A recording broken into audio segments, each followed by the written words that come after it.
ত্রয়োদশ জাতীয় সংসদ নির্বাচনে ঐতিহাসিক বিজয়ের পর জামায়াতে ইসলামের আমির ডক্টর শফিকুর রহমান ও জাতীয় নাগরিক পার্টির আহ্বায়ক নাহিদ ইসলামের সঙ্গে সাক্ষাৎ করবেন বিএনপি চেয়ারম্যান তারেক রহমান। এজন্য আগামীকাল রোববার তাদের বাসভবনে যাওয়ার কথা রয়েছে তারেক রহমানের। শনিবার রাতে বিএনপি সূত্রে এসব তথ্য জানা গেছে। বিএনপির পক্ষ থেকে তাদের সঙ্গে যোগাযোগ করা হয়েছে। এবার ত্রয়োদশ সংসদ নির্বাচনের ফলাফল অনুযায়ী ২৯৭ আসনের মধ্যে বিএনপি একাই জয় পেয়েছে ২০৯টিতে।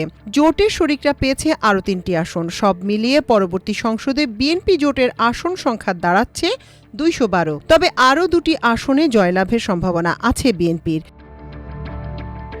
বিএনপি চেয়ারম্যান তারেক রহমান এবার প্রথমবারের মতো সংসদ নির্বাচনে অংশ নিয়ে ঢাকা ও বগুড়া থেকে 2টি আসনে জয়ী হয়েছেন। বিপুল ব্যবধানে জয়লাভ করায় বিএনপি চেয়ারম্যান তারেক রহমানকে শুভেচ্ছা ও অভিনন্দন জানিয়ে বার্তা দিয়েছেন অন্তর্বর্তী সরকারের প্রধান উপদেষ্টা অধ্যাপক ড. মোহাম্মদ ইউনূস। তিনি বলেন, সংসদ নির্বাচনে আপনাদের নেতৃত্বে বাংলাদেশ জাতীয়তাবাদী দল বিপুল সংখ্যাগরিষ্ঠতা অর্জন করায় আপনাকে আন্তরিক শুভেচ্ছা ও অভিনন্দন জানাচ্ছি।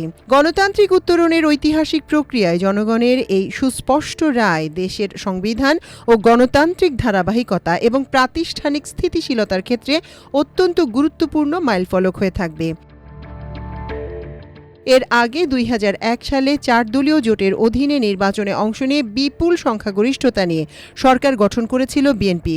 ওই নির্বাচনে বিএনপি একাই পেয়েছিল ১৯৩টি আসন, আর জোটের শরিক সহ তাদের মোট আসন ছিল ২১৬টি।